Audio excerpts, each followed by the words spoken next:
What's up, everybody? Brett Okamoto from ESPN, joined today by UFC lightweight Michael Chandler, who has a fight. He has got a fight booked.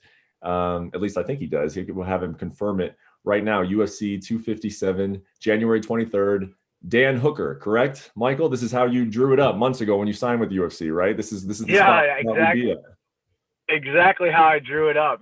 Finally get an actual fight. 4.5 months later, after getting a ton of criticism as if I didn't want to be in that UFC octagon. But here we are. It's been a process.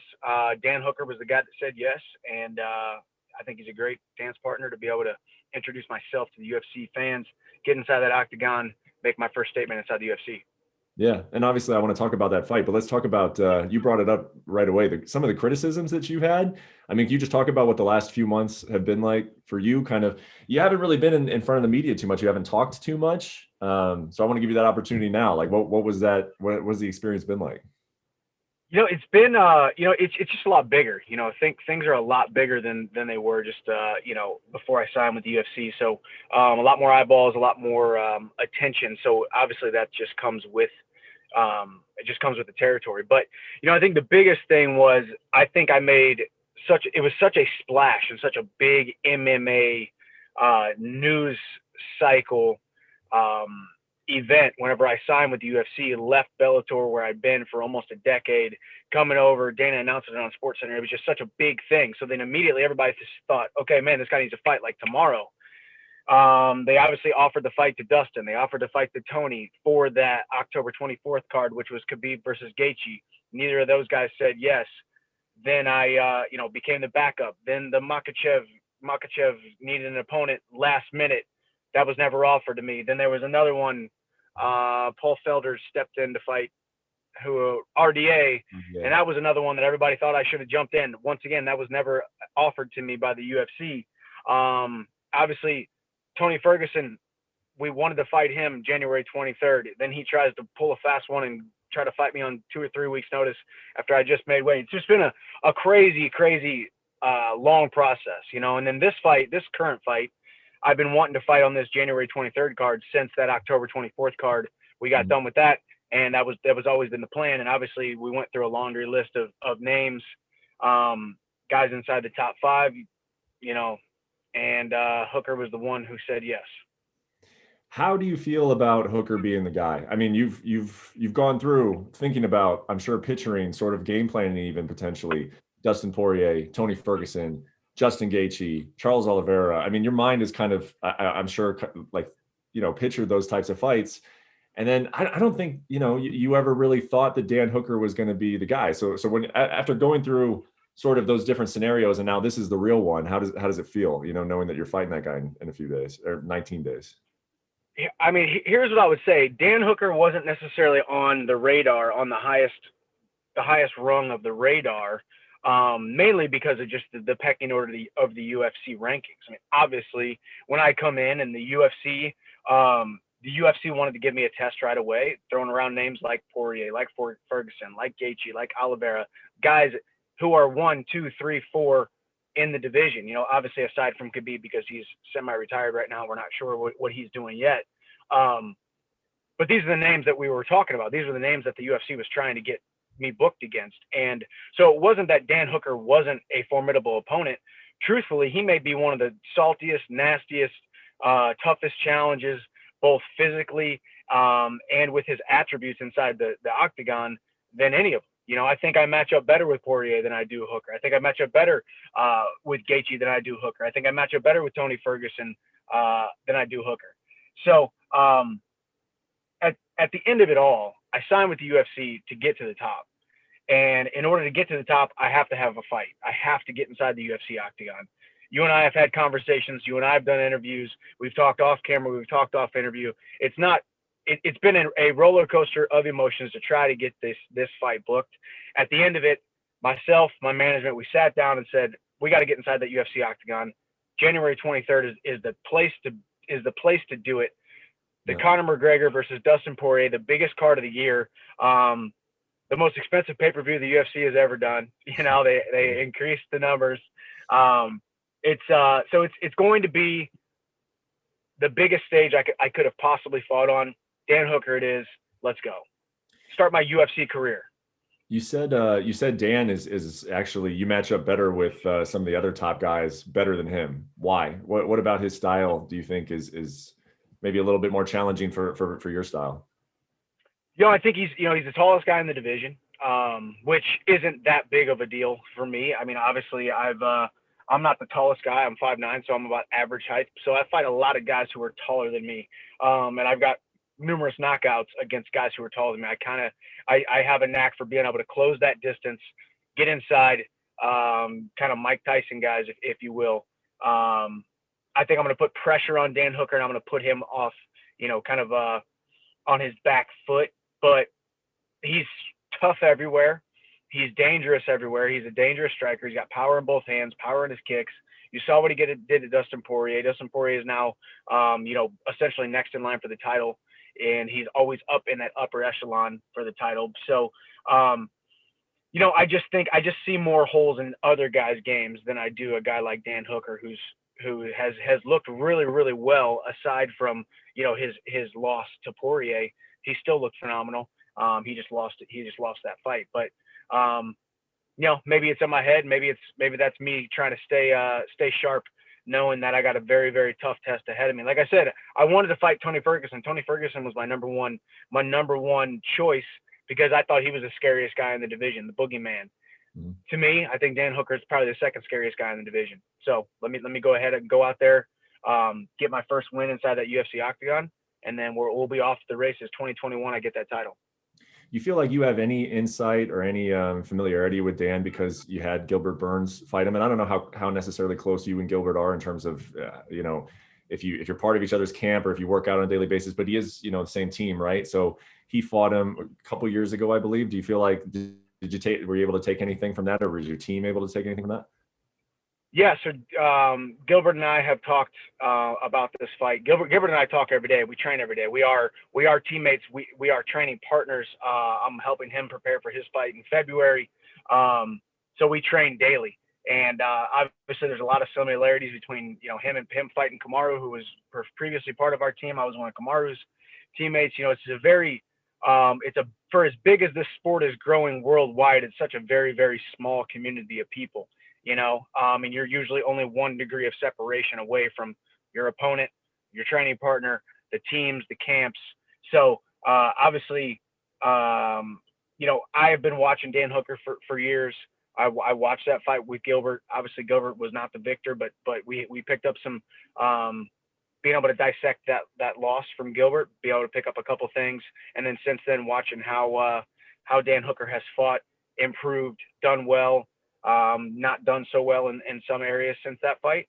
And I believe I'll be able to step inside that UFC octagon, the best version of myself, January 23rd in Abu Dhabi, go out there, get my first win. And I'm glad it's against him. Last thing on kind of looking back at everything that's going on over the last few months.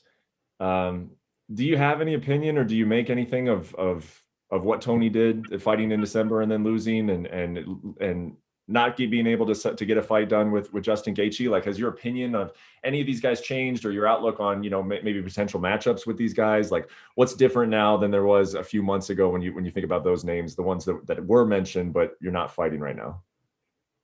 Here's what I would say. I'm going to give these guys the benefit of the doubt that I haven't gotten in a lot of regards. People, you hear everybody talking, whether it's the fans, whether it's media, whether it's other fighters, that we got to just get in there. We got to fight. We got to take the fights. We got to be fighters. We got to do this. We got to do that. That has been thrown at me because I haven't taken short notice fights after signing with the UFC. That has been thrown at me for numerous reasons. But I understand the risk that is stepping inside the cage with the B League guy from outside of the UFC who came from Bellator, who doesn't have a perfect record. I get it. I get there's a business mindset behind each of these guys. They have their management. They have their own agenda inside their head. I get why it's been hard to get my fight a book. So my view of these guys doesn't change whatsoever. I will say, I think I will never judge someone's management or someone's decisions. Like I said, we are all extremely busy. We got stuff going on inside the octagon, outside the octagon. We're fathers, we're sons, we're businessmen, we're doing all kinds of other stuff, especially when you get into that upper echelon of us, top guys in each weight division. But the Tony Ferguson situation was definitely mismanaged. I mean, we had the opportunity for him and I to step in the cage inside in January, inside the octagon on this card. Tony says no. Then he takes a relatively short notice fight against Oliveira after calling me out, and I say no, I'm not. I needed 3 weeks, 4 weeks off between, after this 9 month long training camp that I did. So my opinion of him hasn't changed. It's just unfortunate. It's unfortunate that I'm not fighting Tony Ferguson right now. But I went through that for a day or so. Then it was 4 other different names. Hooker being one of them. The emotion roller coaster has been up and down. Having to deal with this has definitely not been the easiest thing in my career, but it's the fight game. It's the fight game during COVID, and it's also one of the biggest free agent signings coming in to the UFC in a long time. I get why these guys are apprehensive. I get why they want somebody else to dip their toe in the water before they step in the octagon with me. Dan Hooker's that guy. Dan Hooker said yes. Dan Hooker's flying in. Dan Hooker's jumping through all the hoops with the quarantine and whatnot. Essentially, he's kind of been on the hook as well. We've talked about this fight for like the last month and a half. It just now finally got booked last night at 7 p.m. So he's had to deal with it. I've had to deal with it. We're going to step inside the UFC octagon on the biggest card of 2021 and put on a show for the fans. You feel confident that the stakes are the same for you? Because obviously, when this fight gets announced, everybody's excited about it. And people who follow this sport know how good Dan Hooker is, know how entertaining he is. But the other options that were being thrown around, I mean, Ferguson was an interim champion, Gaethje was an interim champion. And those guys, like, if you beat them, it's kind of feels like it's in cement that you're next for a title. Beating Dan Hooker, do you feel like that's still the case, or is there a little bit more uncertainty fighting him as opposed to those other guys? Listen, in 2021, you never really know what's going on. The way that this sport is progressing, the way that the sport moves, the way that promoters make decisions based on whatever they base their decisions on for who gets the next title shot. All I know is, yes, every single other name that was thrown my way that I said yes to, you can't forget. I said yes to Gaethje, Poirier, Oliveira, Ferguson.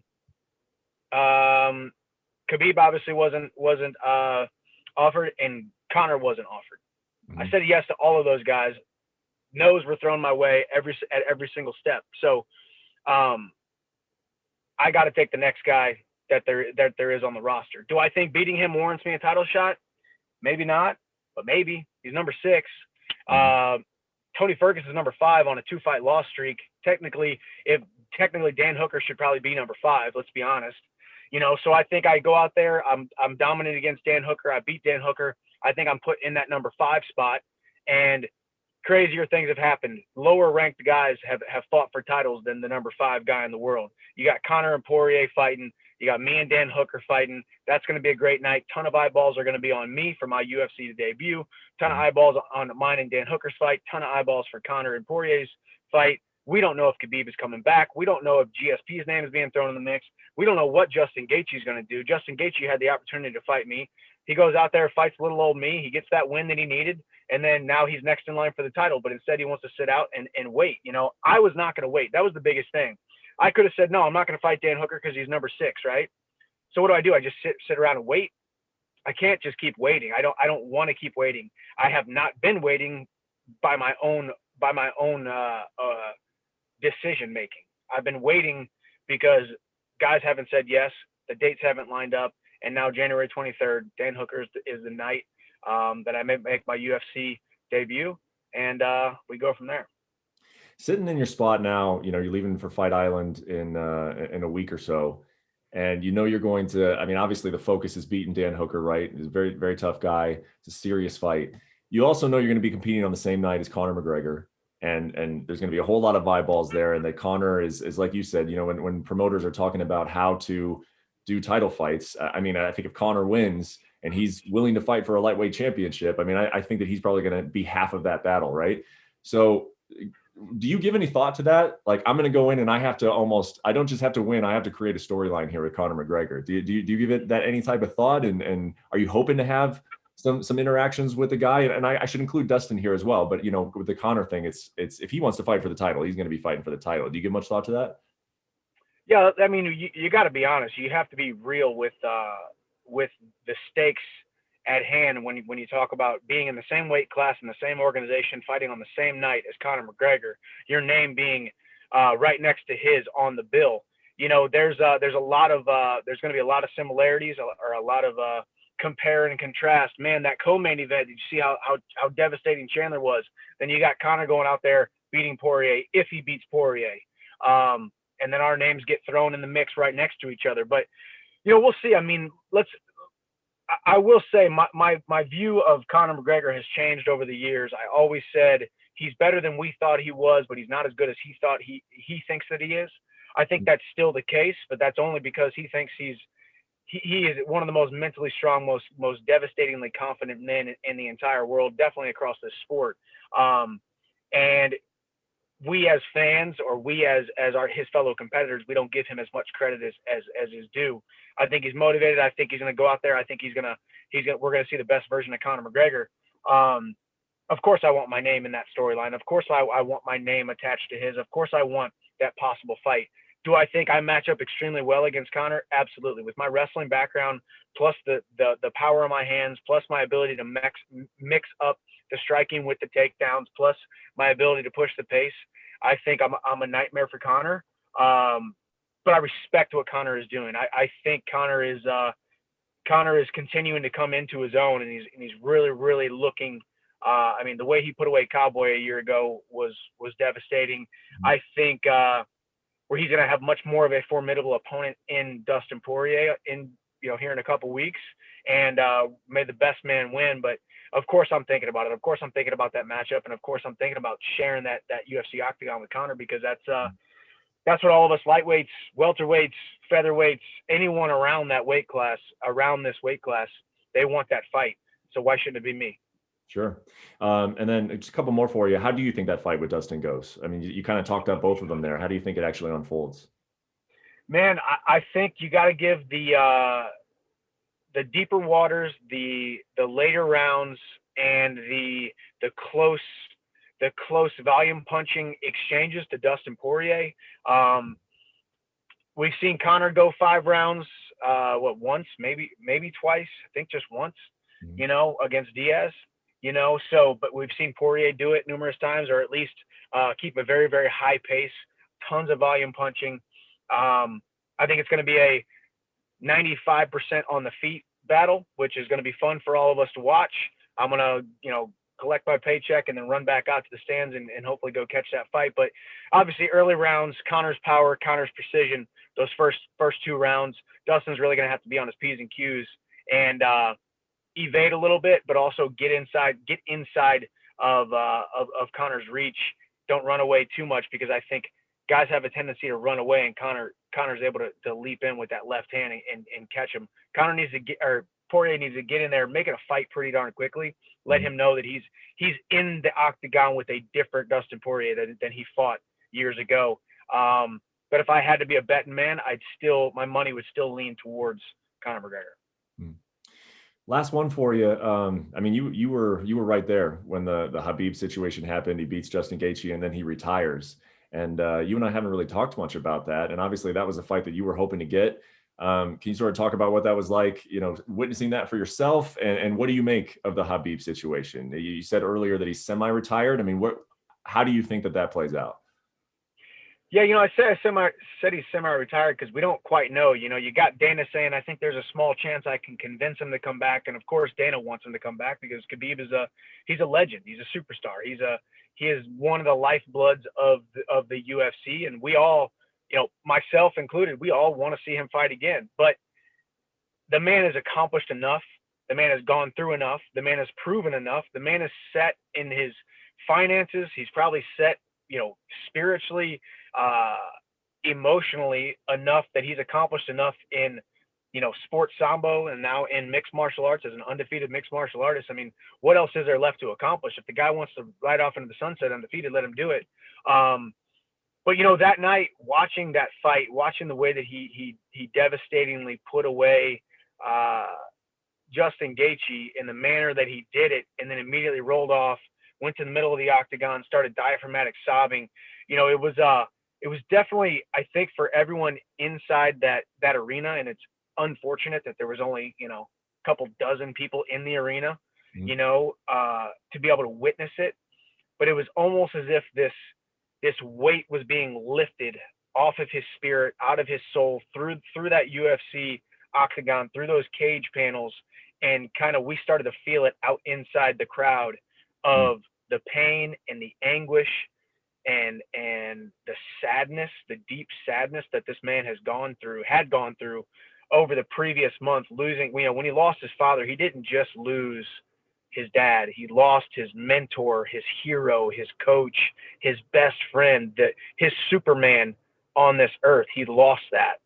And for him to be able to push those emotions aside, continue to train, move forward, and go out there and beat, you know, the #1 lightweight in the world right behind him, finish him in the second round, choke him unconscious, was absolutely one of the greatest sporting feats I've ever seen in my entire life, let alone live, let alone, you know, me taking off my competitor hat and just watching it as a fan and watching it as a fellow human being as well, just watching what this guy was going through. And it goes to show that if you put an entire sport, an entire religion, an entire side of the country on your back, that you can make an impact that's so much bigger than just what you're doing, just bigger than the X's and the O's, bigger than the wins and the losses, bigger than the submissions and the striking. What he did that night was really, really cool. And it was really, really, really, really awesome to be able to experience it. And definitely one of the highlights of my, I think, mixed martial arts kind of viewing career, if you will. Wow, that's crazy, man. That's a great account of, and I agree with every word you say, but I'm sure it was very, very different experiencing it live than watching it on TV. So thanks for sharing that, and thanks for the time, and good luck with the rest of camp, and we will see you in Fight Island, man. And congratulations on finally getting a fight after a long road to booking one. Thank you, man. I'm glad we're moving forward. Dan Hooker, it is January 23rd. I'll see you on Fight Island, and I'll see you at the top. Sounds good, Mike. Thank you for watching ESPN on YouTube. For live streaming sports and premium content, subscribe to ESPN+.